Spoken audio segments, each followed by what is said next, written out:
Bangalore, and I'm here to present my ideas regarding interaction in English classroom. It's just a study, and this study is purely personal, based on my teaching.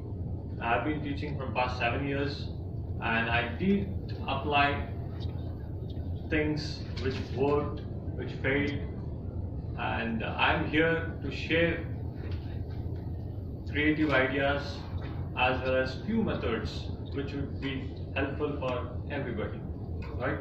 Okay, so first of all, as I say, the English language plays a vital role in overall personality development, and we don't teach only the language but also literature, right? Which is very, very important. And we do teach students the hard work, the broad-mindedness, ability, courage, forgiveness, honesty, and all those things as we know a teacher should. And this research presents a number of teaching techniques that addresses the problems that EFL teachers face to provide in an interactive classroom condition. These techniques are the strategies of classroom interaction, such as questioning techniques and modification through cooperative method of learning. And one of the ways, let me start, is the first job for a teacher is to sensitize the students, take them deep into literature and evoke the sense of expressions in them, and then conduct activities where you allow them to express first, and then a teacher needs to reflect on the results. A teacher should always bring vocabulary and build work-building games and at least 2 proverbs and an idiom in 1 hour class. So all human action involves 3 aspects, as we know. First is planning or setting out, executing the plan, and then looking at the results and reflect later. So before we deal with the classroom interaction, it would be apt to see the problems faced by a teacher today. An average Indian classroom is overcrowded and facilities are grossly inadequate. In such circumstance, to maintain discipline is the first task, right? Taking class is second. First is to maintain discipline. So above all, any given class consists of heterogeneous learners, right from their economic, social, educational backgrounds. And the first thing is, as I said, it is to handle students, and the second, when you teach them, right? So when you teach, the basic hurdle is mother tongue, right? And as Chomsky says, Chomsky and other modern linguists have worked on, a native finds it difficult to learn a foreign language on the basis of his accent and thinking. A native thinks in his mother tongue and tries to express in English, and you find him having the accent of his mother tongue.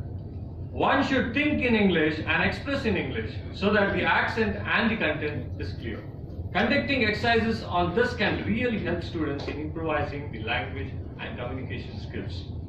A valuable classroom technique that can effectively be practiced is group work. Second thing.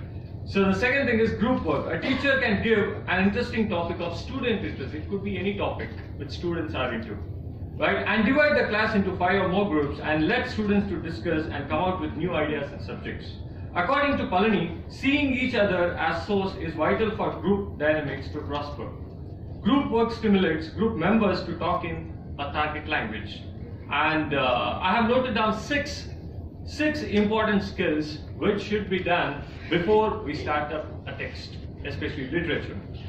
6 specific skills areas have been identified to activate and monitor reading comprehension. Some of the strategies they have suggested for the improvement of critical reading skills are: first one is previewing, second is annotating, summarizing, analyzing, rereading, and responding. When you start previewing, what is my purpose in reading this text? A student should ponder.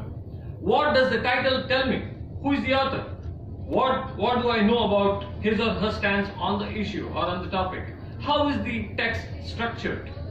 And last but not the least, do the section headings and opening sentence give me a good idea about the main theme in the piece, right? The second thing is annotating as the marginal work. Students can do margin work. Third is summarizing the text in 3 to 4 lines. Fourth is analyzing the text. And in this step, analyzing what the writer presents, analyzing unstated and underlining assumptions, analyzing author's source, analyzing author's bias points. Then rereading it once again, so thrice advisable. And last is responding. And after responding, we go with reading for meaning. While leading the students through all above stages, the teacher plays a role of effective interface by helping them speculate on the overall purpose of the author, the audience intended by the writer, the assumption the author makes in putting forward his or her point of view. Right? To make a class interaction lively, interesting and purposeful, a teacher can follow these techniques, which even I have been applying. First is pair work, role plays, poster presentation, anonymous stories or hidden stories, marketing strategies, activity games. And I would like to sum up with three things to go with three-tier teaching: pretext, text and context. Pretext is you pose the question, the prior knowledge of the students, right? Then you go with the text.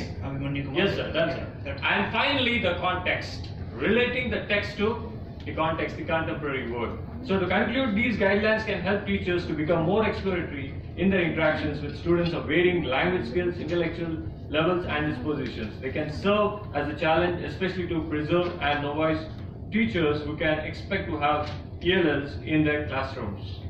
Thank you. Thank you, Abhimanyu Kumar. Yes, ma'am. Any